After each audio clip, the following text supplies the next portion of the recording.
سورۃ الانشقاق، بسم اللہ الرحمن الرحیم۔ اذا السماء انشقت وأذنت لربها وحقت وإذا الأرض مدت وألقت ما فيها وتخلت وأذنت لربها وحقت يا أيها الإنسان إنك كادح إلى ربك كدحا فملاقيه۔ صدق اللہ العظیم۔ اذا السماء انشقت، جب آسمان پھٹ جائے گا۔ دیکھیے ساری یہ صورتیں وہی تذکیر آخرت۔ وأذنت لربها، اذنت کان لگائے ہوئے ہے اپنے رب کے لیے، سنتی ہے یہ زمین جو ہے، یہ آسمان گویا کہ کان لگائے ہوئے۔ اذنت لربها وحقت، استمع له وانقاد، سنا اللہ کی بات کو، اپنے رب کی بات کو، اور اطاعت کی۔ لربها وحقت، اور تعمیل کر دے، اور یہ اسی کی مستحق ہے، اس کا حق یہی ہے، اس کا مقام یہی ہے۔ حقا یحقو سے یہ مجہول بن گیا حقت۔ وَإِذَا الْأَرْضُ مُدَّتْ، اور جب کہ زمین کو پھیلا دیا جائے گا یا کھینچ دیا جائے گا۔ وَأَلْقَتْ مَا فِيهَا وَتَخَلَّتْ، اور وہ نکال باہر کرے گی، گرا دے گی باہر جو بھی اس کے اندر تھا، اور خالی ہو جائے گی۔ یہ آگے چل کر سورۃ زلزال میں بھی آئے گا۔ وَأَخْرَجَتِ الْأَرْضُ أَثْقَالَهَا، جبکہ زمین اپنے سارے بوجھ نکال کر باہر پھینک دے گی، جو مردے ان میں دفن ہیں، جو بھی ان کے اجزاء ہیں، ان سب کو نکال کر، تاکہ وہ دوبارہ بنے اور بن کر کھڑے ہو جائیں، اور بھی جو کچھ ہے۔ وَأَذْنَتْ لِرَبِّهَا وَحُقَّتْ، اور زمین کا معاملہ بھی یہی ہے کہ وہ اپنے رب کا حکم سنتی ہے اور اس کی تعمیل کرتی ہے، اور وہ اسی کی سزاوار ہے، یہی اس کو لائق ہے، زیب دیتا ہے۔ یا ایھا الانسان، اے انسان، انک کادح الی ربک کدحا فملاقیہ، یہ بہت چل کر سورہ بلد میں بھی آئے گی کہ انسان کو، ہر انسان کو مشقت میں پیدا کیا گیا ہے۔ ہر انسان کے لیے دنیا جو ہے دار المحن ہے، اگرچہ مشقتوں کی نوعیت جو ہے اس میں فرق ہے۔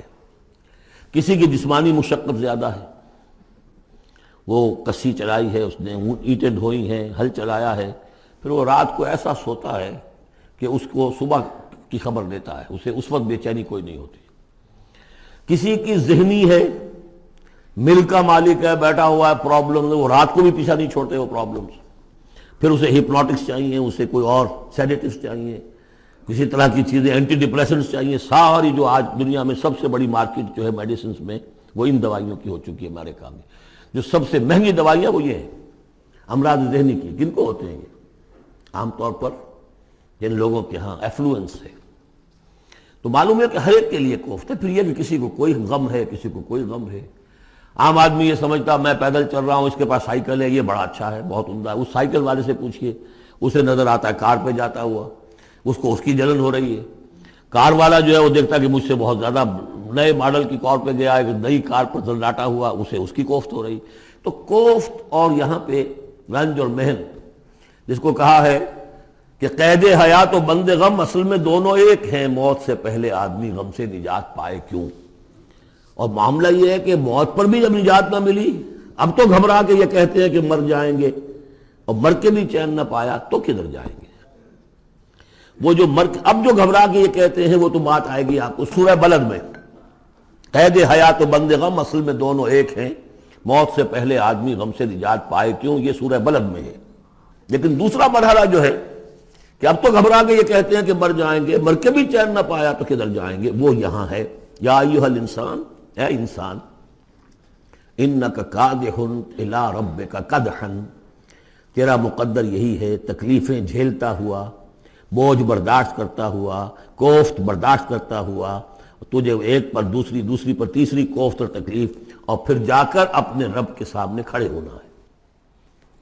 ملاقی، اب جو بار برداری کے حیوان ہیں، بیل ہے جتا ہوا ہے، اب جتائے رکھیے، اسے رہٹ میں لگا لیا آپ نے اس کو کسی اپنے ہل میں جوت لیا، اس کے بعد اس سے حساب کتاب تو کوئی نہیں نا۔ حضرت ابوبکر کہا کرتے تھے عجیب کیف کے عالم میں، کاش کہ میں ایک چڑیا ہوتا جو درختوں پر چہچہا رہی ہے، اس سے کوئی محاسبہ نہیں۔ کاش کہ میں گھاس کا ایک تنکا ہوتا جو جلا دی جاتی ہے، ختم ہو جاتی ہے، اس سے محاسبہ کوئی نہیں ہے، پوچھ گچھ کوئی نہیں۔ یہاں ہے محاسبہ۔ یا ایھا الانسان انک کادح، مشقتیں بھی جھیلو، صدمے بھی جھیلو، بوجھ بھی اٹھاؤ، اینٹیں بھی ڈھو، اور جو بھی کرنا ہے قلم کی گھس گھس کرو، بیٹھو، جاؤ 3 جگہ 4 جگہ مطلب کرو اور مریضوں کی خدمتیں کرو، اور پھر یہ کہ سب کچھ کر کے پھر ایک دن کھڑے بھی ہو جانا ہے، اب جاؤ ذرا حساب کتاب۔ لن تزول قدم ابن آدم حتی یسأل عن خمس، ابن آدم کے قدم ہل نہیں سکیں گے جب تک کہ 5 چیزوں کا حساب نہ لے لیا جائے۔ عن عمرہ فیما افناہ، حساب دو عمر کا، 80 برس کی عمر دی تمہیں، کہاں فنا کی؟ خاص طور پر وعن شبابہ فیما ابلاہ، شباب، جوانی، قوتوں کا، امنگوں کا دور، وہ کہاں گلائی تھی جوانی۔ وعن مالہ من این اکتسبہ وفیما انفقہ، مال کا حساب دو، کہاں سے کمایا تھا، حلال سے کہ حرام سے، اور کہاں خرچ کیا تھا، عیاشیوں میں، عللوں تللوں میں، یا ادائے حقوق میں۔ وَعَمَّا عَمِلَ فِيمَا عَلِمَ، اور 5واں سوال سب سے مشکل ہے، جو علم حاصل ہوا تھا اس میں عمل کتنا کیا۔ اس اعتبار سے ایک بات بتا دوں، برا نہ مانے، جن لوگوں نے پابندی سے یہاں، یہ ان کی سب سے بڑی مشکل ہو گئی ہے، اب سب سے بڑی مشکل اب ان کی ہے۔ اما عمل فیما علم، جو علم حاصل ہوا ہے اس میں عمل کا حساب کتاب ہوگا۔ وہ غریب جنہیں موقع ہی نہیں ملا، کبھی کوئی ایسی صورت ہی نہیں بنی کہ ان کے سامنے قرآن کی دعوت آ گئی ہو، ان کے پاس شاید کوئی نہ کوئی عذر ہو، ان کے عذر کا حصہ جائے گا ان پر جن کے ذمہ تھا کہ قرآن کی پہنچایا نہیں پہنچایا۔ لیکن یہ ہے کہ جن تک یہ بات پہنچ گئی انہیں سمجھ لینا چاہیے کہ بہت سخت ہے معاملہ۔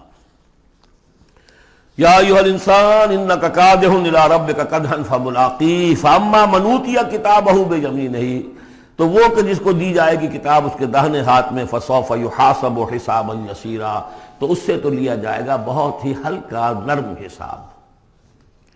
وہ ہلکا اور نرم حساب کیا ہے؟ بخاری اور مسلم دونوں میں حضرت عائشہ سے روایت موجود ہے رضی اللہ تعالی عنہا، ینظر فی کتابہ ویتجاوز عن سیئاتہ واما من نوقش فی الحساب فقد ہلک، یعنی حساب یسیر یہ کہ کتاب نہ اس کا دیکھ لیا جائے گا بس ایک نظر سے، اور اس کی خطاؤں کو بخش دیا جائے گا، لیکن جس سے مناقشہ ہو گیا، جرا ہو گئی، وہ ہلاک ہو جائے گا۔ حساب یسیر یہ ہے، کوئی مناقشہ نہیں، کوئی جرا نہیں، اللہ تعالیٰ ان سے نرم معاملہ کرے گا۔ وَيَنْقَلِبُ إِلَىٰ أَهْلِهِ مَسْرُورًا، وہ جب واپس آئے گا اس عدالت کے کٹہرے سے تو بڑا خوش و خرم آئے گا اپنے گھر والوں کے پاس کہ جان چھٹی لاکھوں پائے، اللہ تعالیٰ کی رحمت سے، اللہ کی مغفرت سے میرا معاملہ تو سیدھا ہو گیا۔ لیکن اب اس کے برعکس کیا ہے، وَأَمَّا مَنْ أُوتِيَ كِتَابَهُ وَرَاءَ ظَهْرِهِ، اور وہ شخص کہ جس کو دیا جائے گا اس کا اعمال نامہ اس کی پیٹھ کے پیچھے سے۔ وہ کیوں؟ دینا تو ہے بائیں ہاتھ میں، وہ بائیں ہاتھ پیچھے کر لے گا، میں لینا نہیں چاہتا تو وہاں پکڑا دیں گے، یہاں حاضر ہے، وَرَاءَ ظَهْرِهِ فَسَوْفَ يَدْعُو ثُبُورًا، اب وہ موت طلب کرے گا، کسی طرح موت آ جائے، میں ختم ہو جاؤں، میں معدوم ہو جاؤں، میرا وجود نہ رہے۔ وَيَصْلَىٰ سَعِيرًا، لیکن وہ داخل ہوگا جہنم میں۔ اِنَّهُ كَانَ فِي أَهْلِهِ مَسْرُورًا، بہت اہم ہے یہ مقام۔ وہ اپنے اہل و عیال میں بڑا خوش و خرم رہا ہے زندگی میں، دنیا میں، حرام سے دن بھر کی محنت کر کے۔ دیکھیے ایک بات آپ کو بتا دوں، اگر آپ اللہ کے دین کا حق ادا نہیں کر رہے تو چاہے 100% حلال سے کما رہے ہیں، حرام کھا رہے ہیں، اس لیے کہ اللہ کے دین کا حق آپ نے ادا نہیں کیا۔ وہ جو غصب کیا جا رہا ہے اللہ کا حق، وہ کہاں جائے گا جب تک کہ آپ وہ حق ادا نہ کریں جو دین کا ہے۔ اس اعتبار سے سمجھ لیجیے حرام اور حلال یہی نہیں ہے، حرام اور حلال کے بڑے مراتب ہیں۔ ایک حرام خور وہ ہے جو سور کھا رہا ہے، آپ نے کہا بہت، یہ تو چھی چھی چھی چھی، سور کھا رہا ہے، حرام سب کو معلوم۔ ایک وہ ہے جو کھا رہا ہے بکری کا گوشت، بکری بھی خود ذبح کی ہے تاکہ قصائی کا بھی معاملہ کوئی خراب نہ ہو جائے، لیکن یہ کہ وہ بکری خریدی ہے کسی کی جیب کاٹ کے، تو کیا کھا رہا ہے، حلال کے حرام؟ حرام۔ اس کو بڑھاتے جائیے، باطل کے غلبے کے تحت سانس لینا بھی حرام ہے۔ You have reconciled، تم نے باطل کو تسلیم کر لیا، ذہن قلبن، طاغوت کو تسلیم کر لیا ہے، تمہارا جینا حرام، تمہارا سانس حرام۔ الا یہ کہ تن من دھن، اپنی صلاحیتوں کا صرف منیمم رکھا جائے اپنے لیے اور میکسیمم جو ہے خرچ کر دیا جائے اس نظام کو بدلنے کے لیے، وہ اس کا کفارہ ہو جائے گا۔ ورنہ یہ کہ وہ آپ ناپ تول کر کے تو حلال کھا رہے ہیں، لیکن جس نظام باطلی کی آپ چاکری کر رہے ہیں، جس کی ملازمت کر رہے ہیں، جسے سپورٹ کر رہے ہیں، بڑی تنخواہ ملی ہے، ورلڈ بینک کی کسی برانچ میں جو ہے مینیجر لگ گئے ہیں، کس نظام کو آپ چلا رہے ہیں؟ بہرحال وہ بات لمبی ہو جائے گی۔ لیکن وہ دنیا میں خوش و خرم تھا، اچھا کھلا رہا تھا، دودھ ملائی ربڑی اپنے بچوں کو، ہر وقت آ رہا ہے تو نئی چیزیں لے کر آ رہا ہے، ولایت سے آ رہا ہے تو ایک ایک بچے کو بلا کر تمہارے لیے یہ لایا ہوں، تمہارے لیے یہ لایا ہوں۔ وہ دنیا میں وہ خوشیاں لے آیا، اب یہاں کچھ نہیں ہے۔ وہ اللہ کا بندہ جو دنیا میں ڈرتا رہا، انا کنا فی اہلنا مشفقون، ہم تو ڈرتے تھے کیا ہوگا، اللہ کے حضور میں روز کھڑا ہونا ہوگا، ان کے لیے یہاں آیا ینقلب الی اہلہ مسرورا، اب وہ لوٹے گا اللہ کی عدالت کی کٹہری سے اپنے گھر والوں کی طرف تو خوش و خرم ہوگا۔ اور یہ جو ہے یہ دنیا میں خوش و خرم رہا تھا اپنے اہل و عیال میں۔ انہ کان فی اہلہ مسرورا انہ ظن ان لن یحور، اس کو گمان یہ ہو گیا تھا کہ لوٹ کر آنا نہیں ہے، ہمارے پاس آنا نہیں ہے۔ کان بہ بصیرا، یقیناً اس کا رب تو اسے دیکھ رہا تھا، ہر آن دیکھ رہا تھا، اس کی نگاہ میں تھا۔ فلا اقسم بالشفق واللیل وما وسق والقمر اذا اتسق لترکبن طبقا عن طبق۔ یہ ہے اصل میں وہ مقام جس کے حوالے سے میں نے آپ کو کہا تھا کہ سورہ مدثر کی ان آیات کو ذہن میں رکھیے۔ کلا والقمر، تو یہ دیکھیے کہ وہاں بھی درمیان میں پھر اثر نو قسمیں آ گئی تھیں، دو تقریباً جو سمجھیے دو صورتیں بن گئیں، شروع میں یا ایھا المدثر سے لے کر اور آیت نمبر 31 تک، اور پھر کلا والقمر واللیل اذ ادبر والصبح اذا اسفر انھا لإحدی الکبر۔ وہی بات یہاں ہے، ایک مضمون پورا ہو چکا۔ فلا اقسم بالشفق، تو نہیں مجھے قسم ہے شام کی سرخی کی، واللیل وما وسق، اور رات کی اور جو چیزیں اس میں سمٹ آتی ہیں، والقمر اذا اتسق، لیکن پھر جب چاند جو ہے رفتہ رفتہ بھرتا ہے اور پورا ہو جاتا ہے، 14ویں کا چاند بن جاتا ہے۔ یہ اصل میں میرے نزدیک واللہ عالم، یہ کسی اور کوئی بات میں نہیں کہہ رہا ہوں، میرے نزدیک یہ دو بڑی اہم خبروں کی نشاندہی ہے جو قرآن میں کی گئی ہے، اور وہاں ہے بھی انہا لإحدی الکبر، بہت بڑی خبر ہے یہ کہ محمد رسول اللہ صلی اللہ علیہ وسلم کا جب خورشید ہدایت طلوع ہوا ہے تو اس وقت صورت کیا تھی؟ 600 سال کی رات تھی جس میں کوئی نبی نہیں آیا تھا، بس چاند کے کچھ اثرات، کچھ روشنی، کچھ تھے نیک لوگ، کچھ جنات میں بھی نیک تھے، لیکن اکثر و بیشتر دنیا کے اوپر جو غلبہ ہو گیا تھا وہ بالکل باطل کا۔ پھر ایک دم خورشید نبوت طلوع ہوا ہے اور روشنی پھیل گئی ہے۔ اب خبر دی ہے اسی خورشید نبوت نے صلی اللہ علیہ وسلم کہ قیامت سے پہلے ایک مرتبہ پھر یہ دین کا غلبہ ہوگا، جیسا آپ کے دست مبارک سے بنفس نفیس جزیرہ نماء عرب پر پورا خورشید اسلام چھا گیا، نظام دین قائم ہو گیا۔ الیوم اکملت لکم دینکم واتممت علیکم نعمتی ورضیت لکم الاسلام دینا، جاء الحق وزہق الباطل ان الباطل کان زہوقا۔ اور اس کے بعد یہ کہ خلفاء ثلاثہ کے زمانے میں، حضرت علی کے زمانے میں کوئی توسیع نہیں ہوئی، حضرت ابوبکر، حضرت عمر، حضرت عثمان، خلفاء ثلاثہ کے زمانے میں توسیع ہوئی۔ حضرت علی کے زمانے میں ان پر کوئی الزام نہیں، ان کا کوئی قصور نہیں، لیکن یہودی سازش عبداللہ ابن سبا کی، اس کی وجہ سے مسلمان آپس ہی میں لڑ پڑے، 1,00,000 جانیں ختم ہو گئی آپس میں لڑ کر، جنگ جمل، جنگ صفین، جنگ نہروان، 1,00,000 کے قریب۔ تو مومنٹم گاڑی کا ٹوٹ گیا، موشن ٹوٹ گئی۔ اس کے بعد پھر بہرحال حضرت امیر معاویہ کے زمانے میں پھر کچھ آگے قافلہ چلا ہے، لیکن اس شان کے ساتھ پھر نہیں بڑھ سکی بات، جس شان سے کہ دور فاروقی میں، دور عثمانی میں، دور صدیقی میں بات بڑھ رہی تھی۔ بہرحال وہ تو پروسیس رک کر اور پیچھے ریورس بھی ہو گیا، لیکن حضور کی دی ہوئی خبر ہے کہ دوبارہ دنیا میں دین کا غلبہ ہوگا اور گلوبل ہوگا، پوری دنیا میں ہوگا۔ وہ حدیثیں ہم نے نوید خلافت کے عنوان سے کتابچہ 8 صفحے کا کتابچہ بہت شائع کی ہیں، میں صرف یہ بتا رہا ہوں وہاں حضور کے زمانے میں کل 23 برس میں انقلاب برپا ہو گیا۔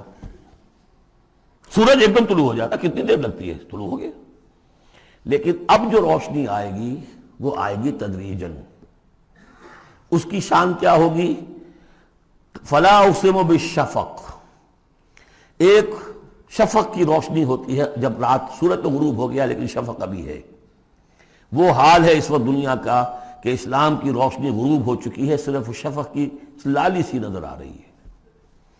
اس کے بعد واللیل وما وسق، پوری دنیا کے اوپر دین کے اعتبار سے تاریکی چھا گئی ہے، رات ہے.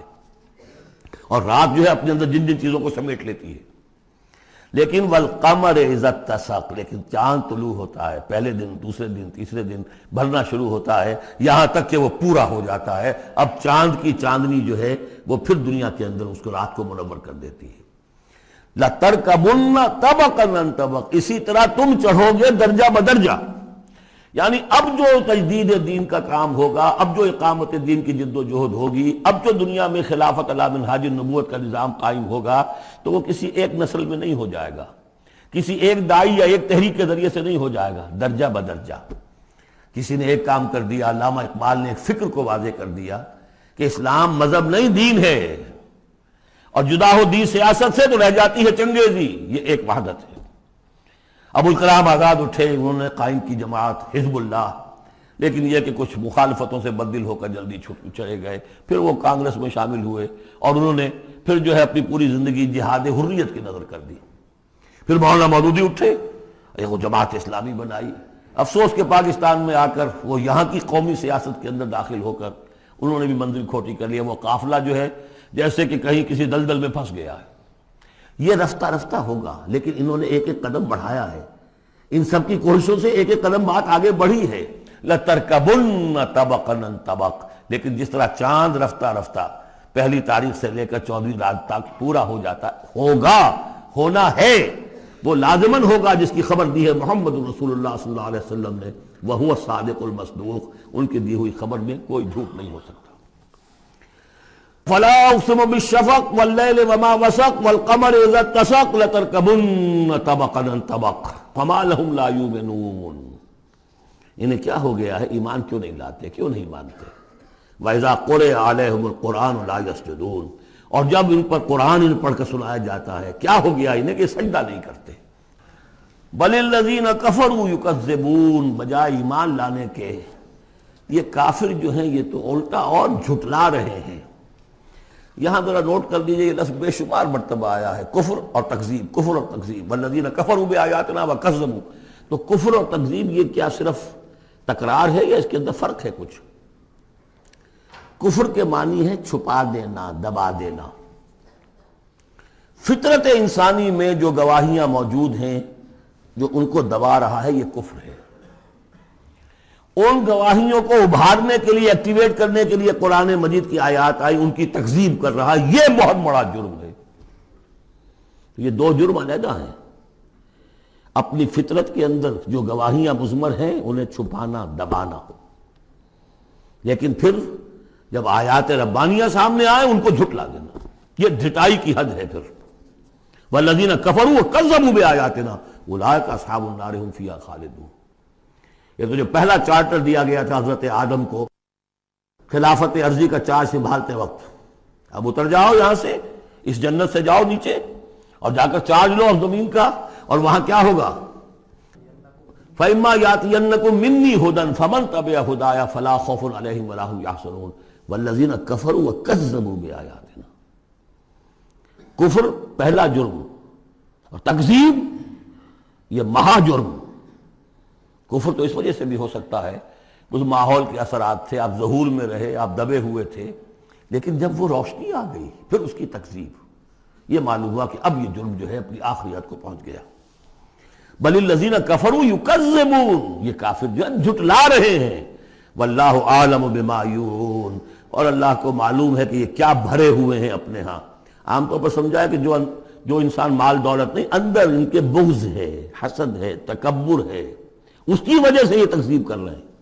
یہ نہیں کہ یہ حق کو پہچان نہیں پائے ہیں، ان کے اندر جو ہے بغض، حسد اور تکبر بھرا ہوا ہے. فبشرہم بعذاب علیم، تو اے نبی ان کو بشارت دے دیجئے دردناک عذاب کی. الا الذین آمنوا وعملوا الصالحات لہم اجر غیر ممنون، سوائے ان کے کہ جو لوگ ایمان لائے اور جنہوں نے نیک عمل کیے، ان کے لیے اجر ہے بے انتہا، کبھی ختم نہ ہونے والا، منن کاٹ دینا، اگر کوئی چیز کٹ جائے گی اس کی انتہا ہو گئی، نہیں، یہ کٹ نہیں سکے گا، اس کا سلسلہ جاری رہے گا، مسلسل غیر ممنون، یہ مسلسل ہے، ختم ہونے والا نہیں۔ بلغ العلا بکمالہ کشف الدجی بجمالہ حسن جمیع خصالہ صلوا علیہ وآلہ صلوا علیہ وآلہ جسے چاہا دے پہ بلا لیا، جسے چاہا دے پہ